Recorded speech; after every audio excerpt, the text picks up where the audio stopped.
Antes de ver el tema que vamos a desarrollar en esta octava lección de la serie, es necesario que hagamos un breve repaso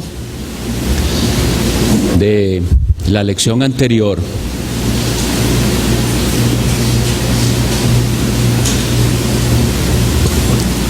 Nosotros vimos en la lección pasada que el asunto del fruto no es algo opcional. Todo árbol que no da buen fruto es cortado y echado en el fuego. Es decir, el tema es de esencial importancia.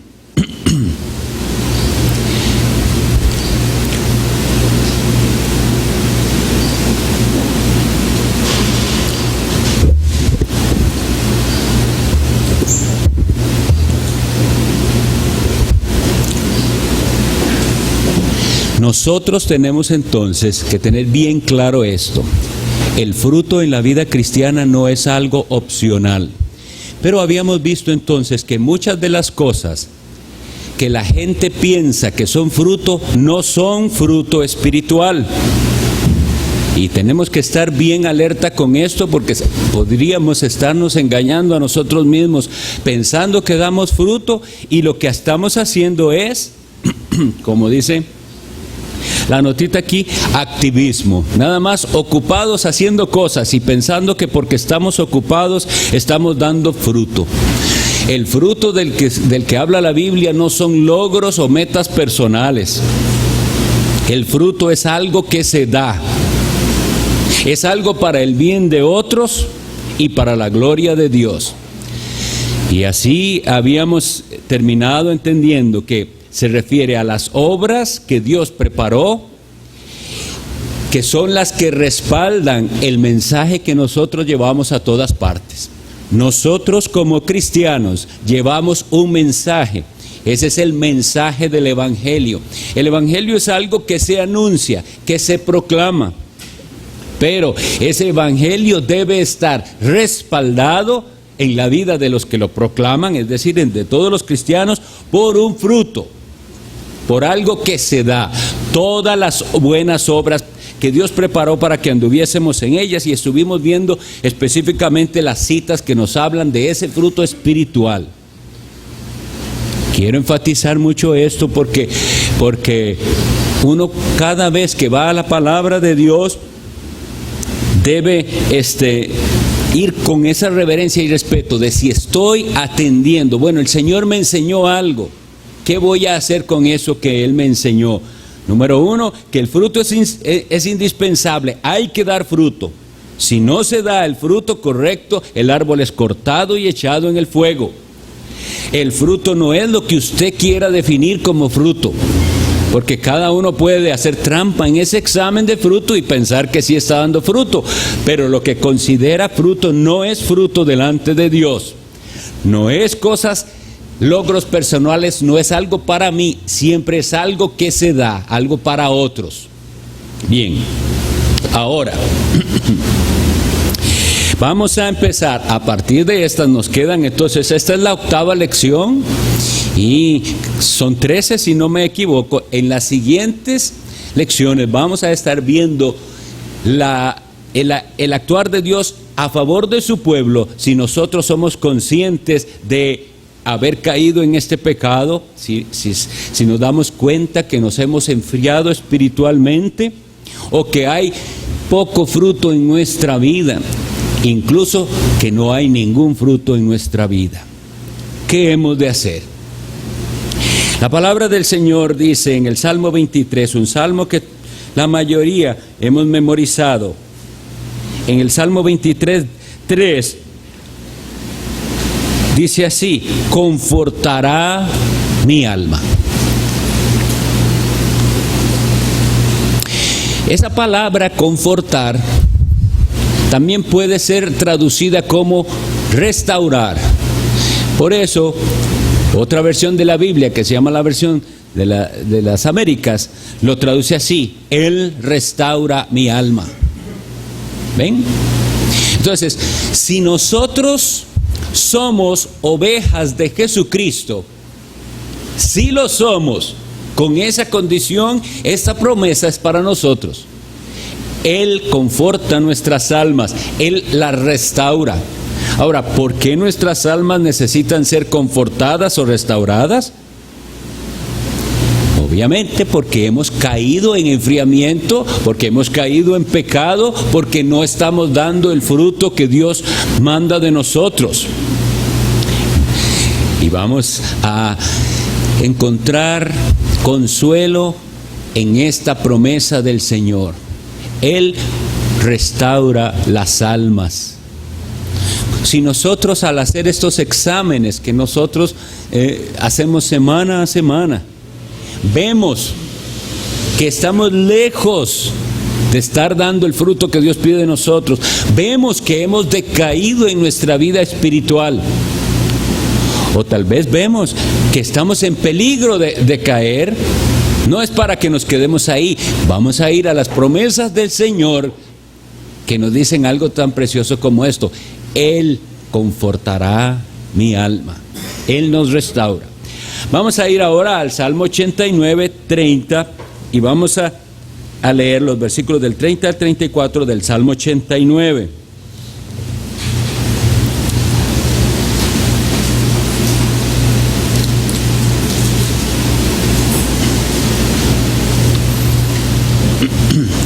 Salmo 89.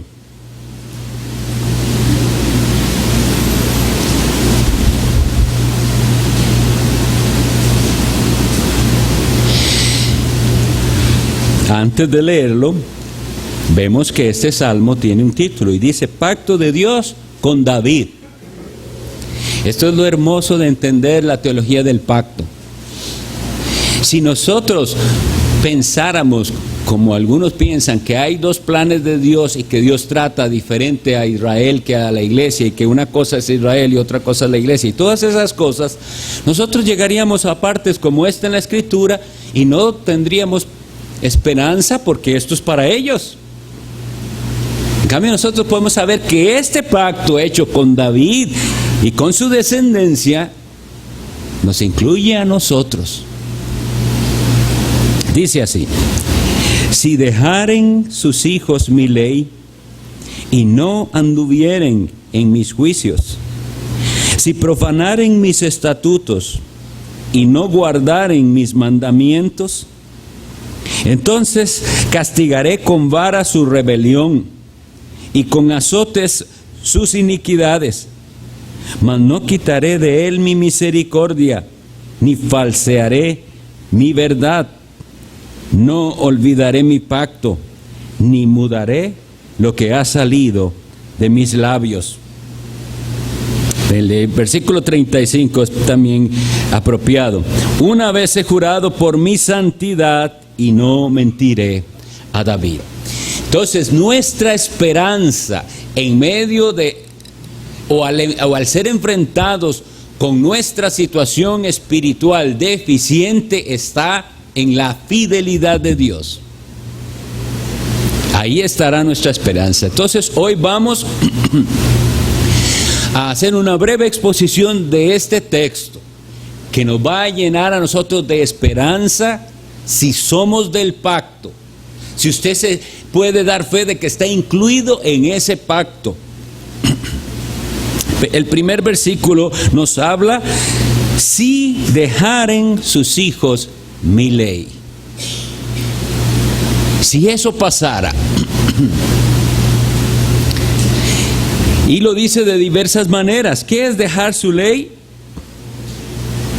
No guardar sus mandamientos, profanar sus estatutos. Ahora, si al leer un versículo como este, usted no se siente incluido ahí, hay un gran problema.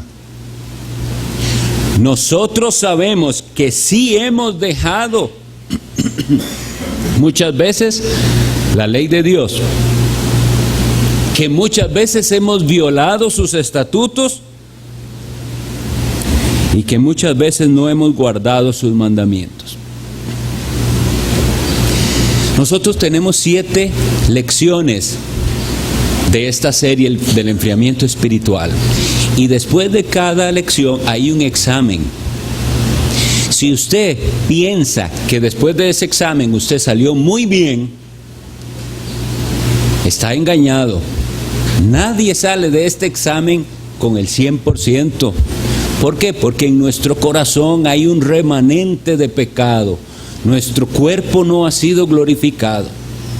No estoy diciendo que todo mundo reprobó este examen. Yo sé que hay hermanos que caminan con el Señor, que son fieles, que están diligentes en la oración, en el estudio bíblico, en compartir el evangelio, en hacer. Pero aún así ese hermano que está esforzado, al revisar la palabra sabe que habrá alguna área de su vida en la que hay flaqueza, debilidad,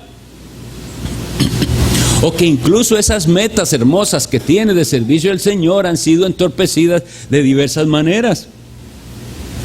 Entonces, lo primero que tenemos que tener bien claro es que para que estas promesas sean para nosotros, debemos tener la humildad de reconocer: sí, Señor, yo he sido uno de los que he dejado tu ley, yo he sido uno de los que he violado tus estatutos, y yo no he cumplido tus mandamientos a la perfección.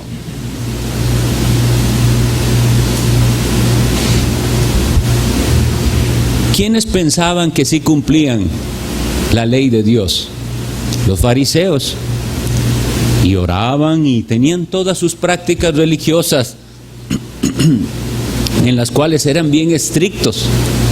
E incluso en su oración, la que leemos en Lucas sobre el fariseo y el publicano, él parece orar bien porque le dice: te doy gracias, Señor, porque yo no soy. Y comienza a decir todo lo que él no es y todo lo que sí es. No es la oración de los piadosos en la Biblia. No es la oración de un Daniel que decía, se acercaba a Dios reconociendo que él también estaba incluido dentro del pecado de su pueblo. Pero entonces, de ahí, ¿qué más vamos a hacer? No es para quedarnos ahí, sino para ir a la promesa del Señor y a revisar una vez más qué es lo que la Biblia dice para nuestra restauración, para la restauración de nuestra alma. El versículo 32 dice: ¿qué es lo que hará el Señor entonces con nosotros? Entonces castigaré con vara su rebelión y con azotes sus iniquidades. Y por eso vamos a revisar un momento Hebreos 12, del 4 al 6 y el 11, para ver lo que es la disciplina del Señor y que ninguno de sus verdaderos hijos se escapa de esto.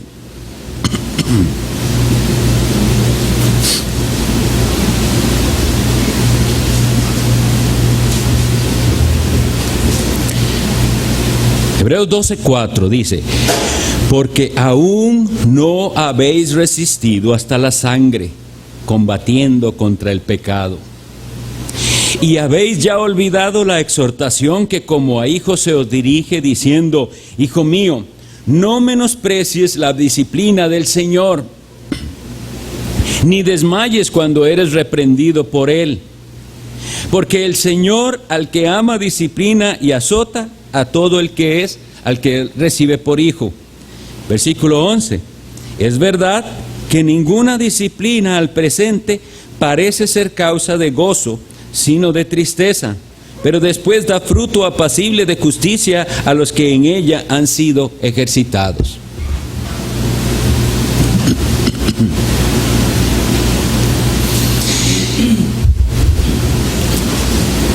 Si usted dice ser cristiano, y si no ha percibido el azote de Dios, pensemos lo que eso implica.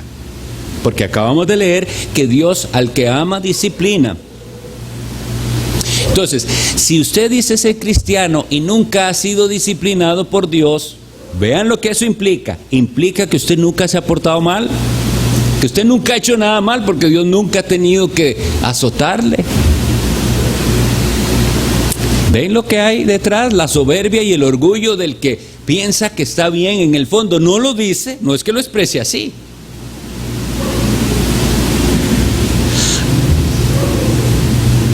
¿A quiénes disciplina el Señor? A los suyos.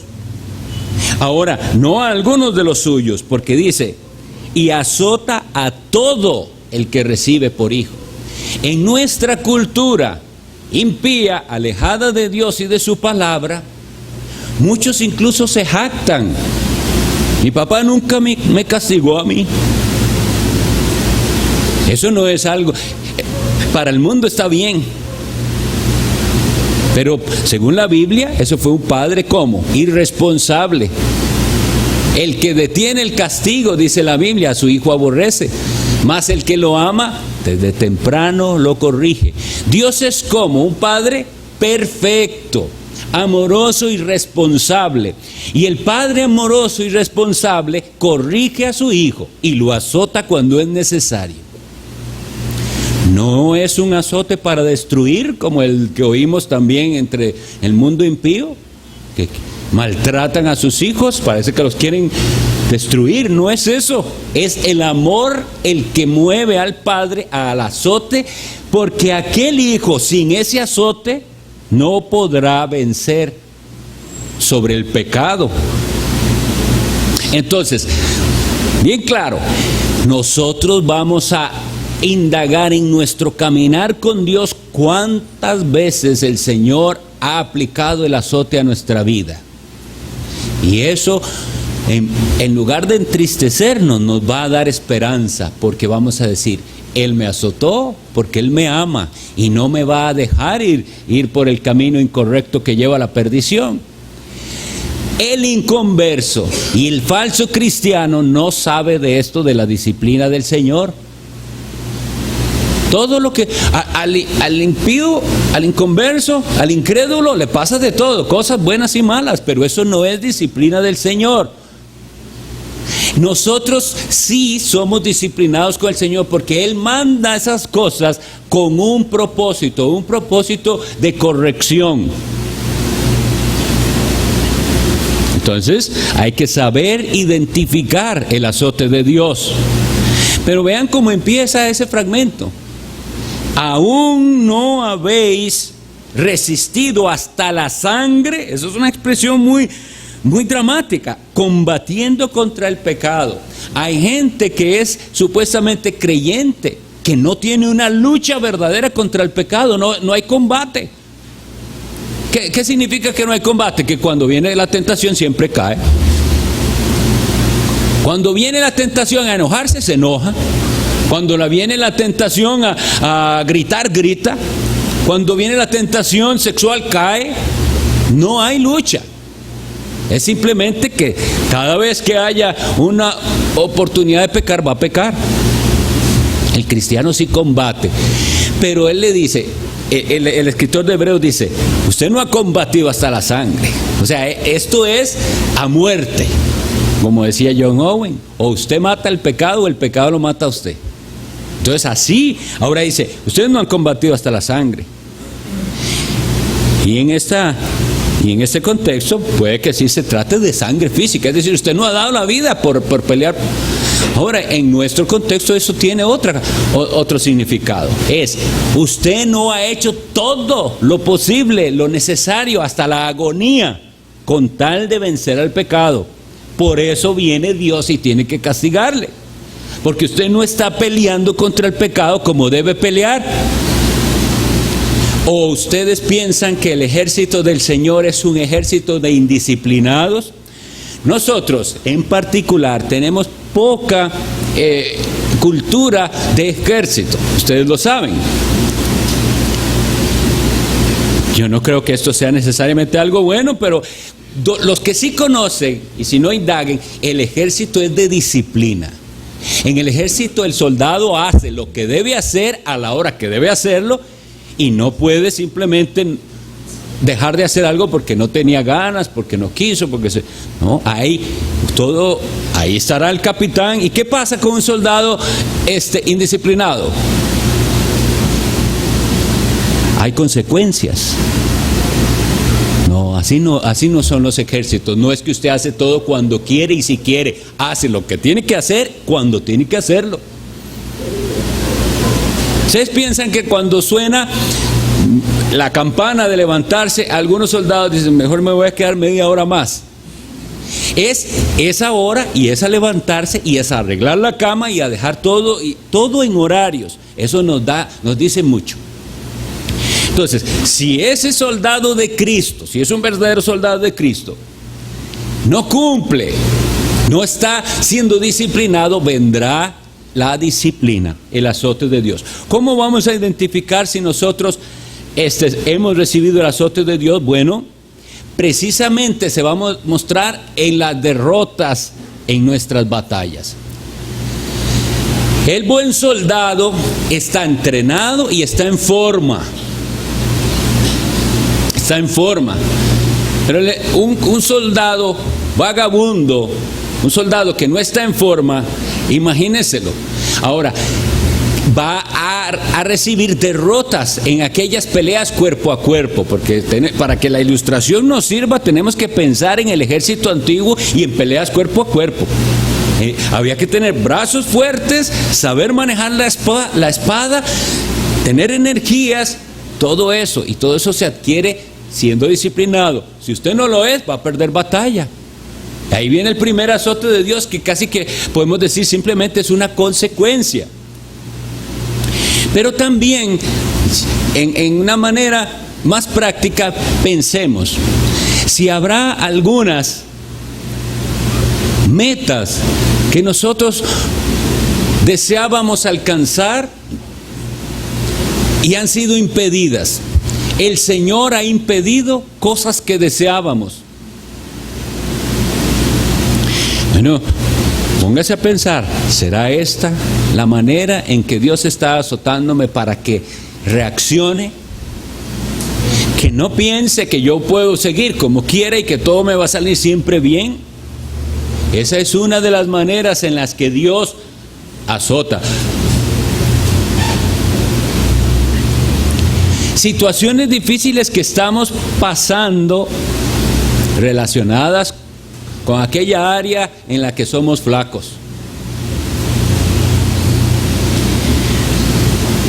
Una vez leí que una frase de Agustín de Hipona era que el castigo del pecado está en el pecado mismo. Es decir, usted, por necedad, por negligencia, cayó en pecado y después no puede levantarse. Ahí mismo está el azote de Dios, porque si es verdadero cristiano, el no poder levantarse es tan doloroso, quebranta tanto el alma, que es la manera en que Dios le está diciendo, va a seguir jugando usted con el pecado. Si usted no entiende eso, usted puede quedar caído hasta que la misericordia de Dios diga, ya es suficiente. Ya vio la horrible consecuencia del pecado. ¿Qué se supone que tiene que aprender la persona? Huir de aquello y decir, yo nunca más vuelvo a tomar un riesgo así. ¿Por qué? Porque el castigo de Dios puede ser, no lo voy a levantar por ahora. Hay que decir, que levánteme de esto. Va a tener que sufrir ahí un poco. Aprenda cuán amargo es dejar al Señor. Porque aunque nosotros creemos que el verdadero creyente no deja definitivamente a Dios, el creyente deja a Dios muchas veces. En lapsos de tiempo se olvida de su Dios. Y por eso Dios le dice así a Israel, vea qué amargo es haberme dejado a mí, haber faltado mi temor en ti. Bueno, eso tiene consecuencias. Y es parte entonces del castigo de Dios. El que no es verdadero creyente no ve nada de esto como algo tan grave y se resigna a vivir así. Pero nosotros estamos mandados a no desmayar. Eso es lo bonito de todo esto, de la comprensión correcta de la disciplina, porque dice, hijo mío, no menosprecies la disciplina del Señor, ni desmayes cuando eres reprendido por Él. ¿Por qué es que yo no desmayo cuando veo al Señor azotándome? Porque yo sé que ese azote no lo envía el Señor para destruirme. Él no es mi enemigo, Él es mi Padre. Y esto que me está aconteciendo es para mi bien. Eso hace que nosotros no desmayemos. ¿Dónde está entonces nuestra esperanza? En lo que estamos leyendo en el Salmo 89, volvamos a él. Esto es lo que a nosotros nos sostiene, la fidelidad del Dios que juró por su santidad.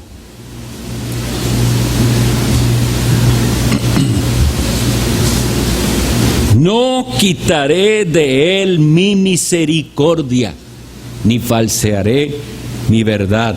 No olvidaré mi pacto. Los hombres sí, nosotros hacemos promesas y las rompemos. Y a veces no porque queramos romperlas, a veces es que prometemos algo que no está en nuestra capacidad de cumplir. Porque nosotros no somos dueños de las circunstancias. Entonces, puede que prometamos algo y esforcémonos hasta el fin de cumplirlo, pero pasa algo.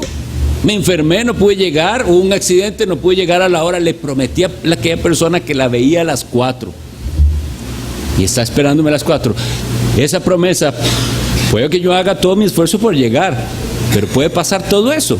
Sin embargo, la diferencia es que Dios sí puede cumplir su pacto porque Él controla todas las circunstancias. Nada impide a Dios que Él cumpla lo que Él promete. ¿No es esto algo de alegrarnos nosotros? Que en eso está basada nuestra esperanza, en su misericordia, porque Él prometió: no olvidaré mi pacto. Y esa promesa de levantar al cristiano, de restaurar su alma, esa promesa la hizo Dios jurando por su santidad.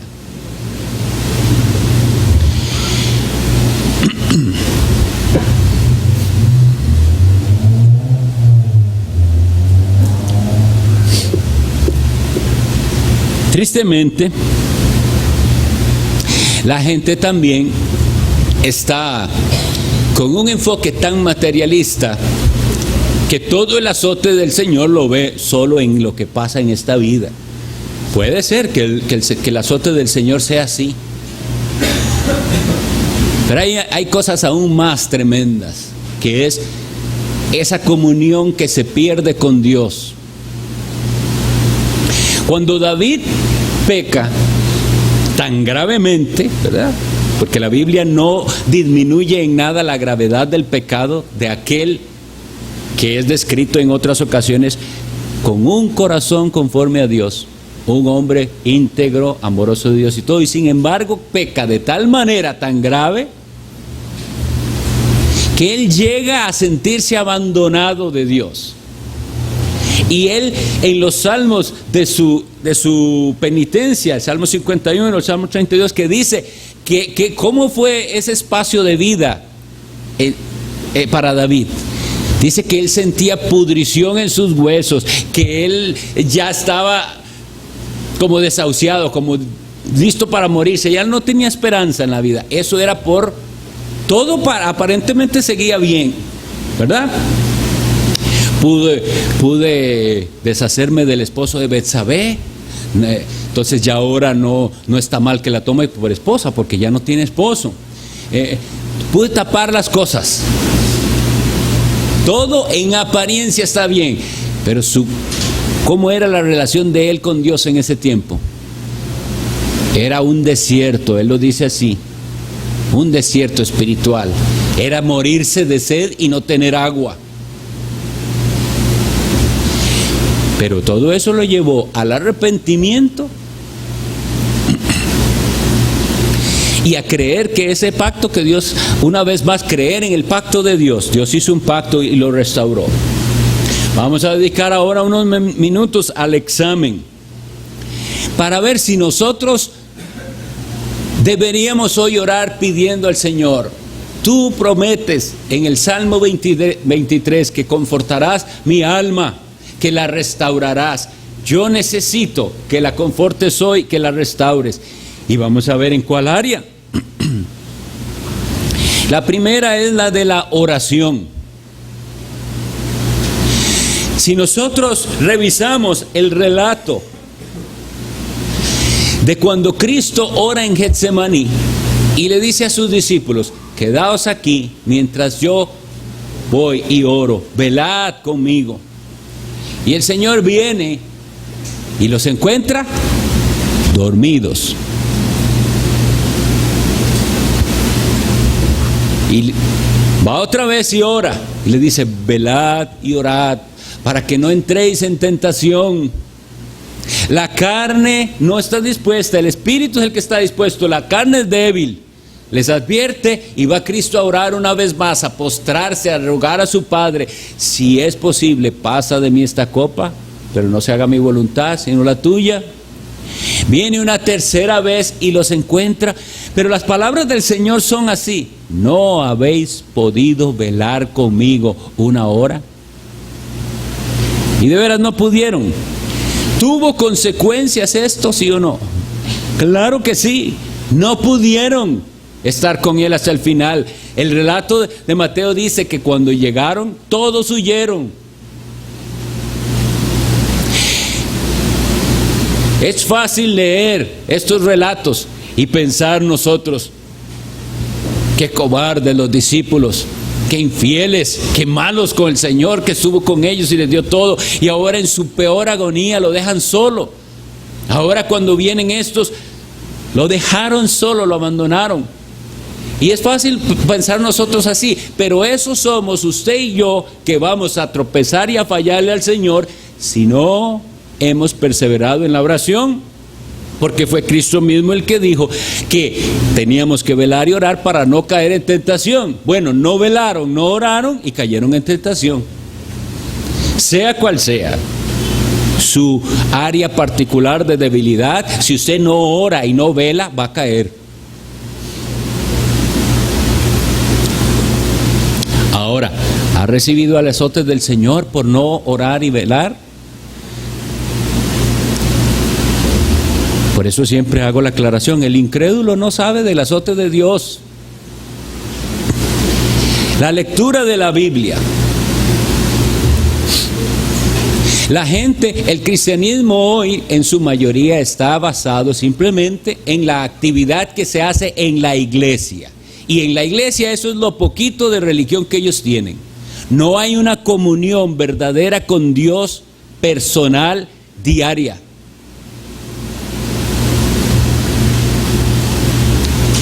El servicio a otros. ¿Cómo estamos nosotros en cuanto a esto? ¿Hay disposición en nuestro corazón de servir a otros? Las obras de misericordia, la evangelización. En cada una de esas áreas, si uno es verdaderamente creyente, uno va a querer decir: Señor, restaura mi alma en cuanto a esto, en cuanto a la oración. Restaura mi alma en cuanto a esta disciplina de la lectura de tu palabra. Restaura mi alma en cuanto al servicio a otros. Vean, las personas más infelices son las que piensan solo en sí mismos. Si usted piensa solo en usted mismo y en sus pesares y en lo que a usted le sucede, su mente está tan ocupada en usted y en sus problemas que usted pierde todo gozo. Cuando usted aprenda el servicio, que es lo que Cristo nos enseñó: yo soy el Señor y el Maestro y os he lavado los pies y les he dado un ejemplo. Cuando nosotros aprendamos esto y aprendamos a preocuparnos por el problema del hermano y de la hermana, más que por nuestros propios problemas, vendrá el Señor y aliviará nuestra carga.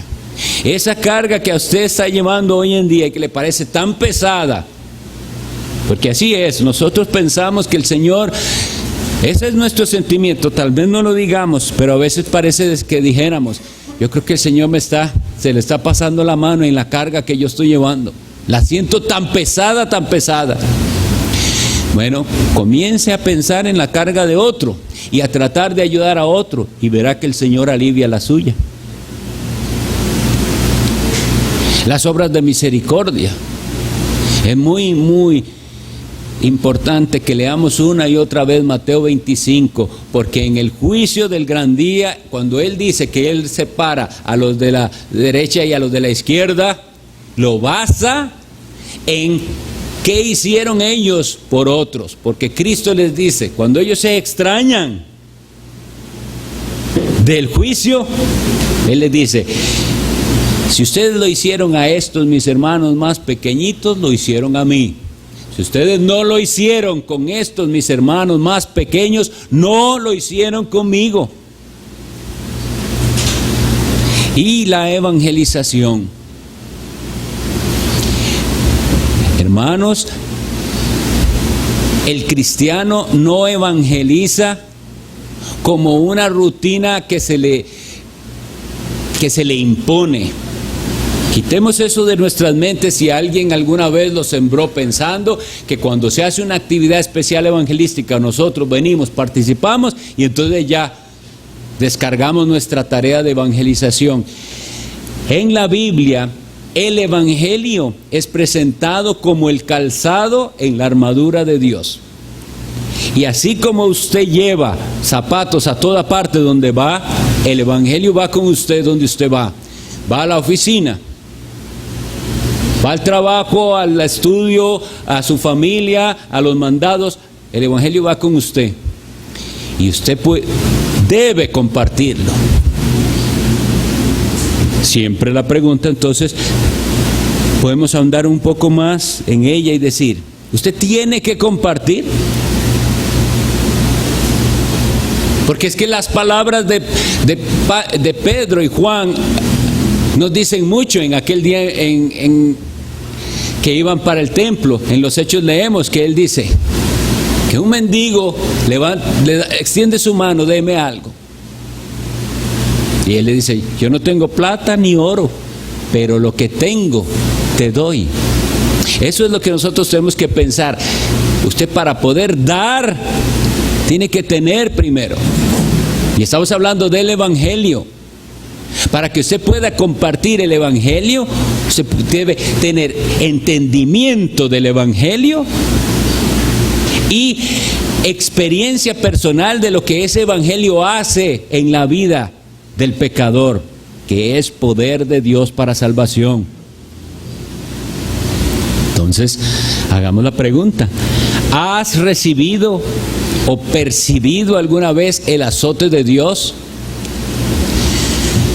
Esta es la gran diferencia del cristianismo verdadero de lo que hoy abunda en todas partes. ¿Cómo es el cristianismo que la gente quiere?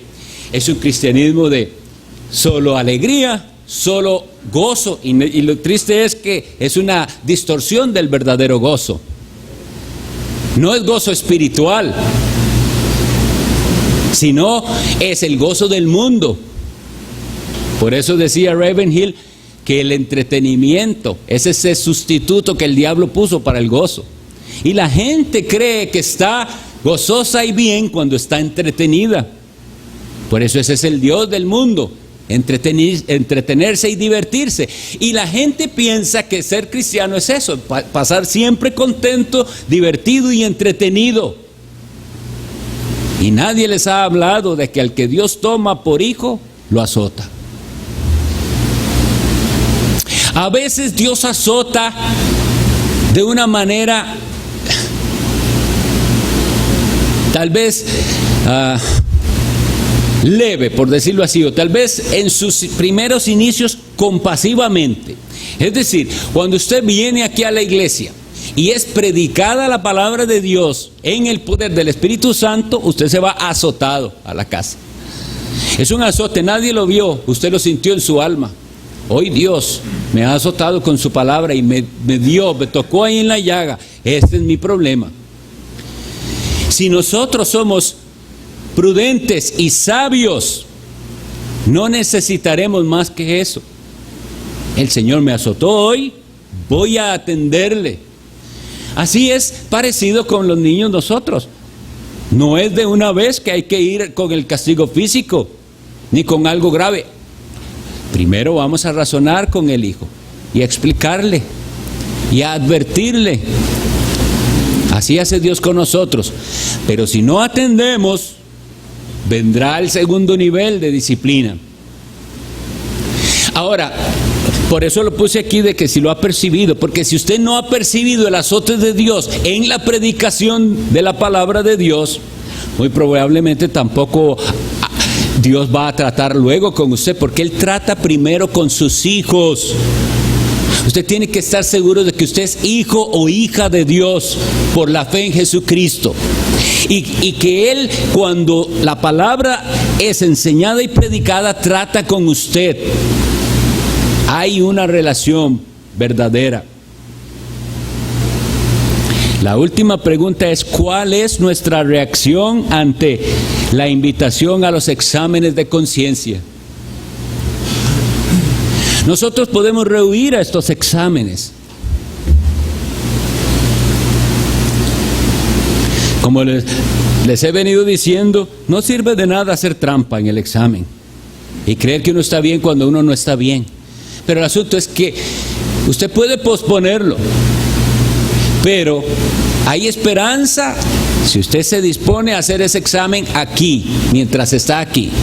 Vendrá un día en el que ya no hay más oportunidad. Hermanos, que esas enseñanzas que el Señor nos da no sean en vano, no sean para que en el día del juicio, pensemos que hoy es el día del juicio y usted no ha resuelto un asunto. Pensemos que hoy es, porque hoy puede llamar a alguien Dios aquí.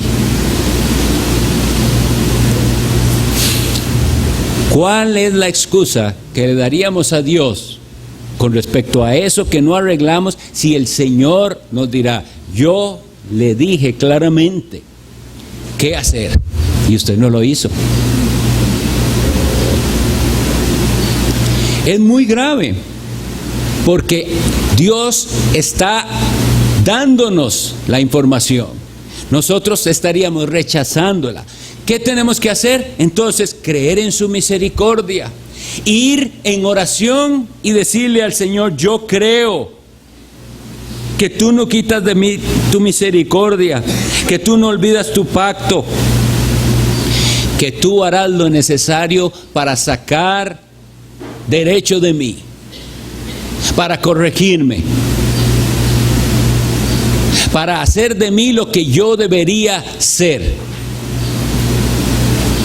No posponga esto. ¿Cómo han sido sus momentos de soledad? ¿Ha pensado en algo de estos exámenes o no? Nosotros solemos evitar lo incómodo de estar frente a esa situación en la que tengo que reconocer que algo anda mal en mí. Lo más fácil es distraerme. Y por eso puede que alguno esté diciendo: ya no son las 10:20, ya casi termina eso. Esa insistencia. No, que no pare aquí. Tiene que haber un momento a solas con Dios para que esta palabra que ha sido enseñada y que se está enseñando sea para el bien de su alma y usted sea restaurado. Que el Señor les bendiga.